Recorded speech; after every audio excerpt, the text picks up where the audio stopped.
Salut Cédric, je suis le créateur du blog Business Attitude. J'ai gagné mon indépendance financière et sur mon blog, j'aide les gens à faire de même. Donc là, je viens d'arriver à Chicago. Vous pouvez voir la valise.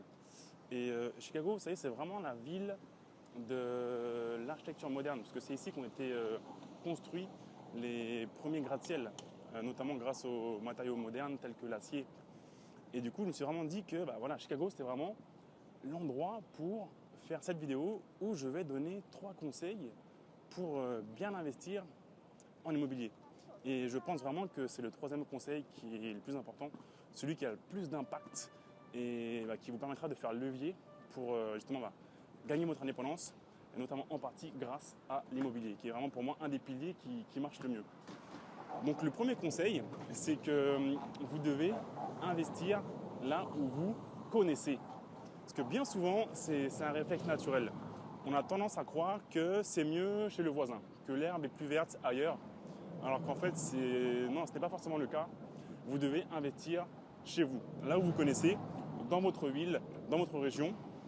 Et parce que simplement, quand vous faites ça, eh bien, vous n'aurez pas l'étiquette pigeon ici, puisque si on achète là où on ne sait pas, où on ne connaît pas, eh bien, les gens vont le voir, vos interlocuteurs, ils vont voir que vous ne savez pas où sont les bons endroits, vous ne savez pas quel est le prix. Donc voilà, là je suis à Chicago, c'est une ville vraiment sympa, beaucoup d'espaces verts. Il y a carrément, voilà, vous voyez, il y a des bateaux qui passent et tout, c'est vraiment super sympa. Et je me dis, pourquoi pas investir ici? Moi, je suis vraiment passionné par l'immobilier et j'ai envie d'investir partout. J'adore les beaux bâtiments, j'adore ça. Mais voilà, j'ai des règles bien établies et je sais qu'il faut investir uniquement là où on connaît. C'est un piège d'investir ailleurs. Et sur mon blog, je parle souvent d'investissement, de mes propres investissements, notamment en Guadeloupe et en Île-de-France, parce que c'est là où je connais. Et voilà, si vous ne connaissez pas ces coins-là, n'y allez pas, ce n'est pas intéressant pour vous. Donc voilà, vous devez investir là où vous connaissez. Ensuite, le deuxième conseil, c'est que vous devez réaliser une bonne première opération, une excellente première opération immobilière, ou du moins, au moins une opération qui soit une opération blanche.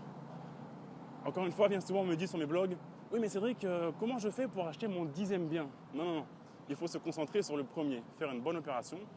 J'étais il y a 4 jours chez le banquier et j'étais en train de monter un dossier pour un nouveau financement. Et la dame a regardé donc les biens que je possédais déjà et elle a regardé ma dernière acquisition. Et c'était assez simple puisque le crédit que j'ai sur ce bien-là est de 440 euros et le loyer que j'en tire est de 470 euros. Donc c'est une opération blanche. Et du coup, la dame a dit c'est bon, celui-là, c'est bon, c'est validé, on passe au suivant. Parce que c'était une bonne opération. Alors que si c'était quelque chose où j'avais un déficit foncier, où je devais rajouter de l'argent tout le temps, chaque mois, eh bien, la banque m'aura dit non. Donc voilà, la première opération que vous faites doit être de très très bonne qualité, ça doit être une bonne opération. Et si vous avez déjà fait une opération donc, qui est moyenne, ce que vous devez faire vraiment, c'est liquider, vendre et repartir sur de bonnes bases. Et là, la banque vous suivra pour le deuxième, le troisième, le quatrième, le 10e, croyez-moi. Enfin, le troisième conseil, qui est pour moi donc le plus important, celui qui vous permettra vraiment d'avoir cet effet de levier, c'est que vous devez construire votre équipe. Il y a un mythe qui dit que l'immobilier c'est un sport individuel, alors que non en fait. C'est comme le rugby, c'est comme le foot, c'est un sport d'équipe. Vous devez avoir votre attaquant, votre défenseur, votre gardien de but, votre entraîneur. Donc j'ai signé un compromis il y a à peu près une semaine. Et le vendeur, c'était quelqu'un vraiment d'impressionnant, vraiment gentil, abordable. Et pourtant, il était à la tête, c'était le propriétaire d'une des foncières parisiennes les plus importantes. Il fait un chiffre d'affaires. Ses loyers annuels sont de 3,5 millions d'euros.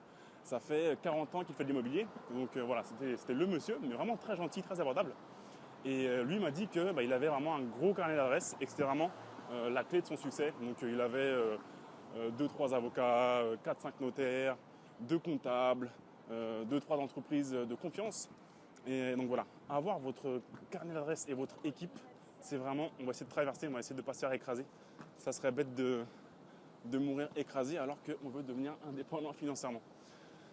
Et donc voilà, il me disait qu'il faut construire son équipe, il faut vraiment avoir des gens de confiance et c'est eux qui vont faire qu'on aura du succès. Moi en l'occurrence, j'ai ma décoratrice, j'ai 2 banquiers que j'appelle directement quand je veux financer un nouveau projet.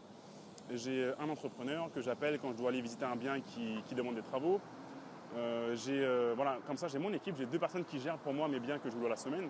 C'est très, très, très important d'avoir des gens comme ça de confiance. Essayons de traverser sans mourir. Des gens de confiance comme ça qui font que mes projets se passent bien et qu'il y a l'effet de levier. Croyez-moi, c'est un sport d'équipe. Tout seul, vous ne pourrez pas y arriver et il n'y a pas de honte à ça. Et au contraire, comme ça, vous faites travailler plein de personnes, plein de monde. Et voilà, ça fait progresser tout le monde. Donc j'espère que vous avez aimé cette vidéo. Si c'est le cas, aidez-moi à la partager s'il vous plaît en cliquant sur le bouton j'aime. Donc si vous êtes sur le blog directement, le bouton j'aime se trouve, je crois qu'il doit se trouver à ce niveau-là, juste au-dessus de l'article. Et si vous êtes sur YouTube, je crois que ça se trouve vers là, en dessous.